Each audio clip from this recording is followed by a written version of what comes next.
Hello. Welcome to Happy Nightmares. Secrets are dangerous things. In this story, Samuel Black finds out just how dangerous as his dishonesty takes over, leaving him unsure of what is real and what is not. We hope you enjoy Secrets.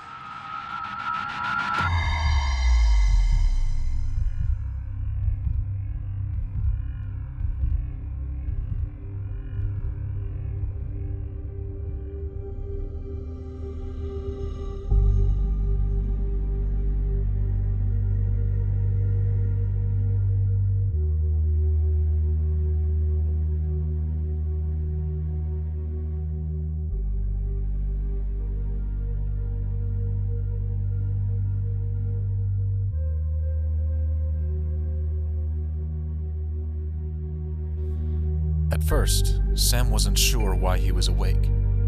A flash of light from outside his bedroom window, and the consequential rolling boom which followed answered that question. Now he could hear the rain hammering the roof, and the wind pressing in upon the glass with such force that ill intentions must be assumed. Sam tried to close his eyes again. He listened to the storm from within the comfort of his eyelids, but there was no hope.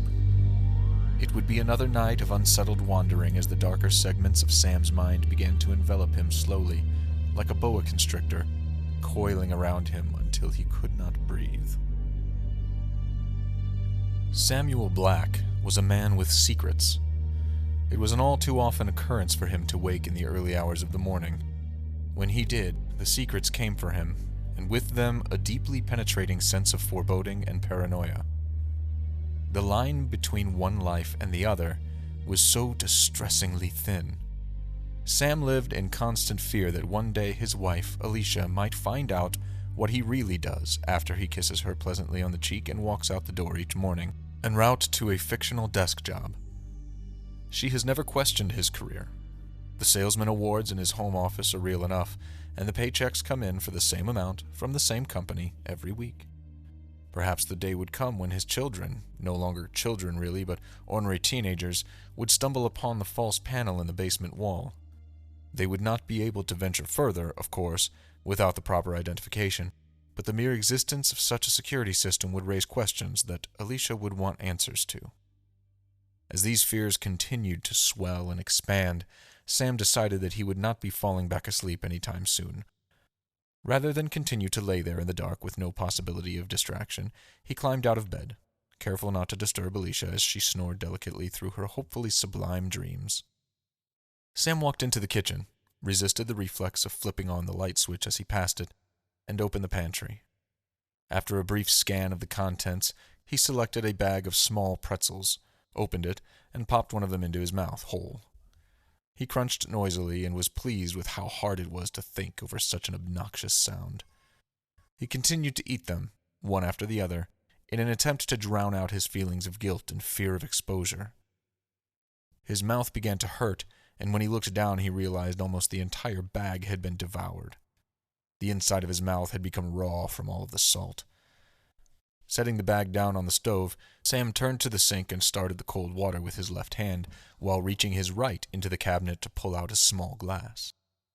Suddenly aware of how thirsty he had become, Sam began to gulp down the water, and the glass was empty in a snap. Enjoying the relief, Sam looked at the window over the sink in front of him, and in his reflection he saw that someone was standing behind him. In his heightened emotional state, Sam was so startled that he dropped the glass, causing it to shatter like a firework across the kitchen floor. Wishing he had the gun, which was currently hidden safely in his desk drawer, Sam spun around to face the intruder. In front of him stood no one. He was once again face to face with his own reflection, this time in the sliding glass door behind the kitchen table. He let out an exhausted breath, but did not quite feel the relief he should have. After all, hadn't he seen a face in the window over the sink? His back had been toward the sliding glass door, therefore his reflection should have revealed the back of his head. Whoever he had seen, the man had been smiling. He was certain of that. But he was alone. Sam surveyed the room again just to be sure. There was no way that someone could have silently left the room between the time he saw the reflection and when he turned. Perhaps he was just imagining things. Sam turned back to the sink, closed his eyes, and placed his hands on the counter to brace himself against the vast weight resting on his shoulders. Silently, he urged fatigue to overcome him, to leave him so groggy and disoriented that he had to fight his way back to bed before succumbing to sleep right here on the kitchen floor. Drowsiness did not come, but rather a hand from behind him gently grasped his shoulder.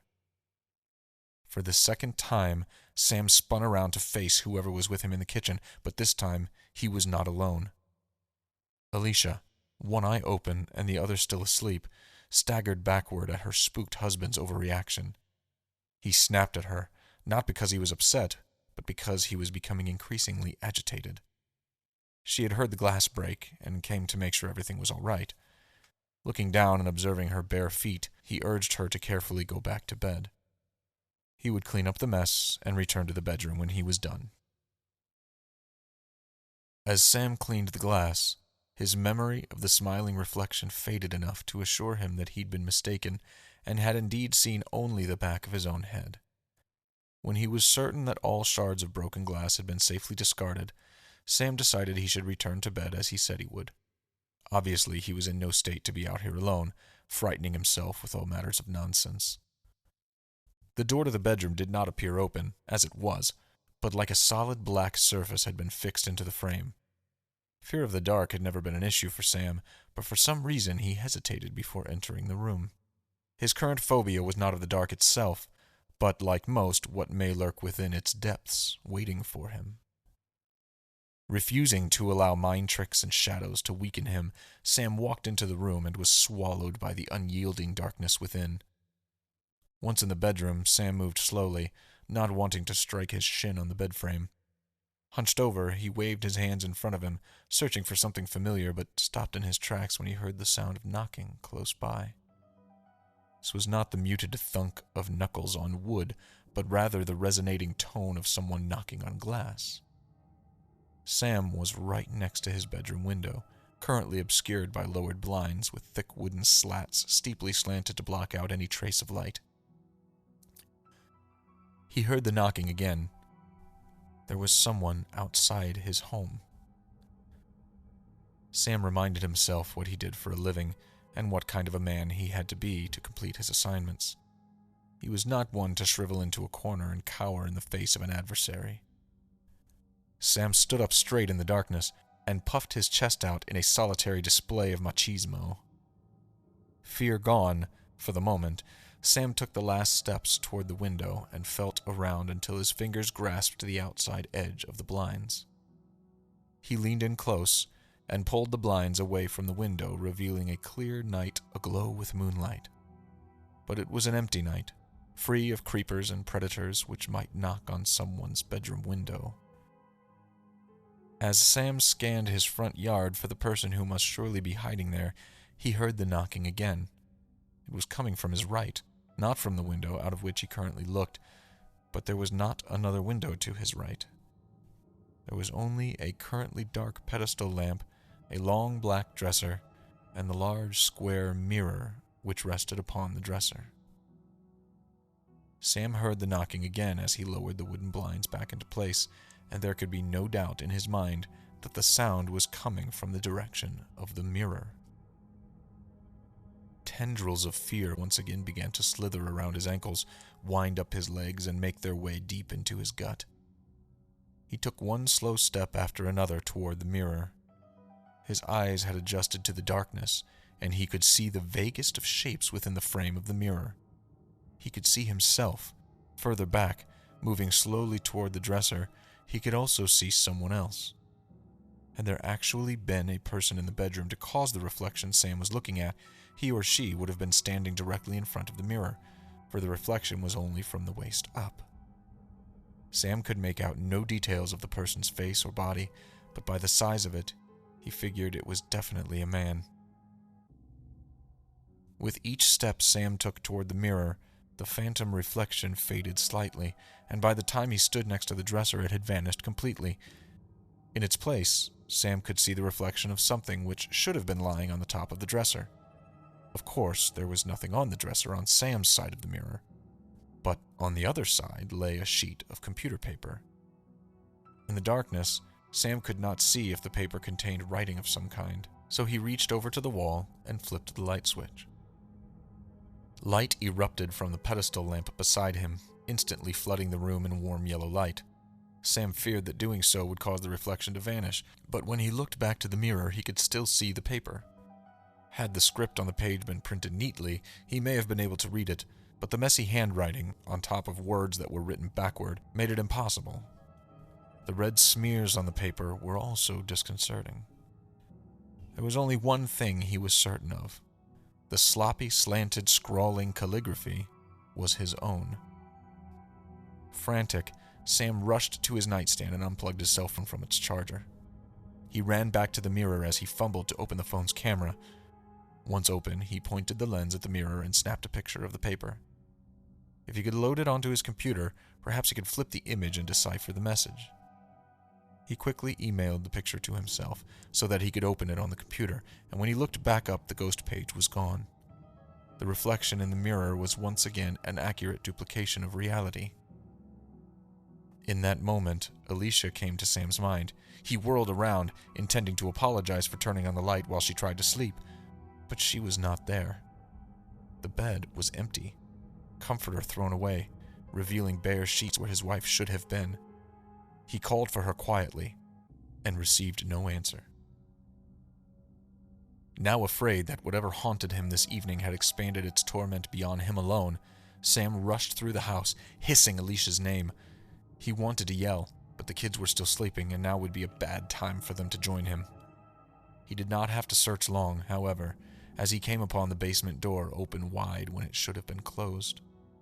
He descended the steps quickly, and upon reaching the bottom, turned a corner and found his wife. Alicia appeared to be staring at the wall, but when she turned to look at him, with judgment in her eyes, he could see the silver buttons of the keypad gleaming from behind her. She had found the hidden panel and the security keypad, and he quickly began stuttering and trying to piece together an epic lie that might divert her from questioning him further. She would have none of it. She knew there was a door. Alicia explained that Sam had spoken to her in a dream and told her about a secret door in the basement and how to access it. The dream had been so vivid that upon waking she had no choice but to immediately go to the basement and make sure there was no validity to the dream. But it had been true, and now she demanded that Sam open the door, or she would wake the children and they would leave. Sam surrendered, and as he walked over to the keypad in the wall, he realized there was no point in trying to stop. What a relief it would be to unburden himself from this secret. He and Alicia loved each other in a way that could surely overcome whatever shock she might feel at what lived behind the wall. He looked at her and smiled slightly, but there was no smile to be returned. His wife looked angry and broken. He punched in his security code and then placed his right thumb on a small glass circle next to the keypad. There were 3 high-pitched beeps, and then what sounded like a small electric motor started running. A large piece of the wall pushed out toward them, and then slid to the side, revealing a 10-by-10 room which was mostly empty, with the exception of a large white box against the back wall. Sam stood aside and allowed Alicia passage into the room. She hesitated, but walked through the opening and looked around. There were no shelves or cabinets, no furniture of any kind. There was only the deep freezer, whirring quietly at the back of the room. As she approached it, she looked back at Sam, who was watching with a forlorn expression on his face. Her fear now far exceeded any fear Sam had endured during the night. Now standing directly in front of the freezer, Alicia ran her hands over the smooth white lid, which came up just above her waist. Then she threw it open and began to scream. She turned to run, but Sam was there. His hands gripped her shoulders as he tried to explain. Tears were streaming down her face as she cried out for him to let her go. She had to call the police. He was a monster. How could he do this to her? Sam shook her, trying to convince her to calm down so they could talk, but she was hysterical. She fought him, clawing and scratching at his face. He didn't mean to push her, at least not as hard as he did. He did not intend for her to fall backward. But she did, and as she turned to try and catch herself, the blunt corner of the freezer struck her in the left temple. Alicia's body slumped onto the cold cement floor, and a crimson pool began to spread beneath her. At first, Sam stood, dumbfounded and unsure of what to do. Then he ran to his wife and placed his first and second fingers beneath her jaw. There was no pulse. She was dead, and there was nothing more he could do for her. The only thing he could do now was damage control. He picked up his wife and winced as her body tumbled into the deep freezer, now just another piece of meat. He closed the lid and left the room with the intent of returning later to clean up the blood. Once the panel was back in place, he headed back upstairs. What would he tell the kids? They had a fight and she walked out? That she was gone when he woke up in the morning? He would have to file a missing person report with the police. It was unlikely that a search of their home would reveal the secret panel, and eventually there would be a funeral when the police failed to find a body. A loud buzz caused Sam to jump. He searched for the source and saw his phone lying on the floor a few feet away. He closed the basement door behind him and walked over to his phone. He did not pick it up, but looked down at the screen to see a reminder notification that a new email had arrived. The picture. The note. Now more in need of distraction than ever, Sam ran to his office and turned on the computer monitor. He sat down and quickly accessed his email, while he also opened the photo editing program Alicia had bought for him last Christmas. He was sad for the loss of his wife. It was an accident. But his line of work often left him cold, and Sam could switch off his emotions when it was necessary. This was one of those times. So rather than mourn his late spouse, he downloaded the picture and opened it in the editing program. It took him a matter of seconds to create a mirror image of the paper, and when he did, the words were easy to read. It read, "I have killed my wife and children.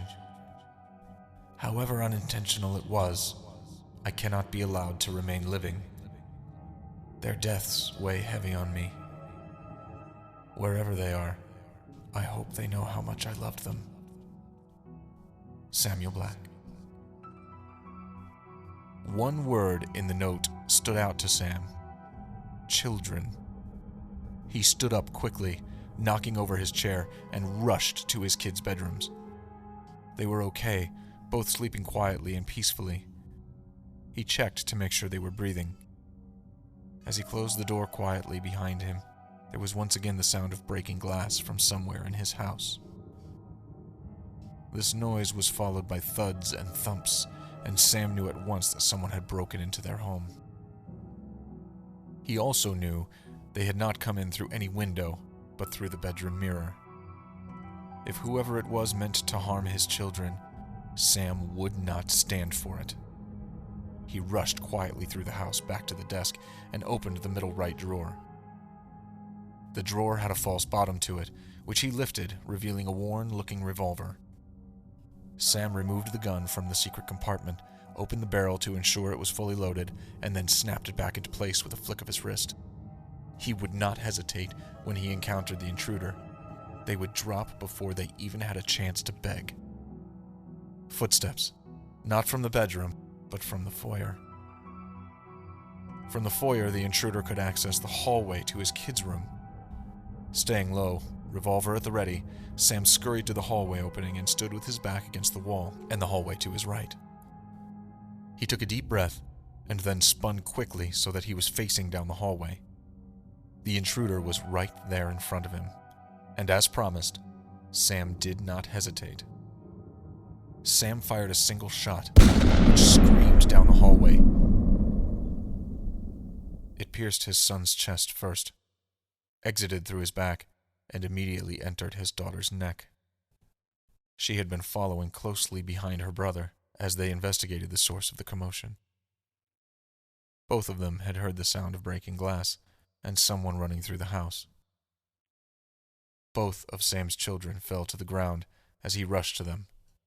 He held them, cried, screamed, shook them, and begged for them to come back. But there was nothing he could do. Sam slowly stood up and walked across the house. He sat down at his desk and drug a piece of paper from the printer, smearing blood across it in the process. Pen in hand, Sam composed an exact duplicate of the note which was still displayed on his computer screen. A reversed image from an impossible reflection. He then walked to his bedroom one last time.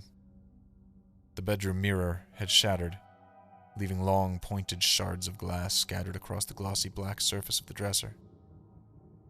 Sam reached down and retrieved a razor-sharp piece of reflective shrapnel from the dresser and dropped his note in its place. Had the mirror been intact, it would have shown a reflection of the note just as it had earlier that night. He then walked to the bed, sat down, raised the glass to his throat, and put all of his secrets to rest.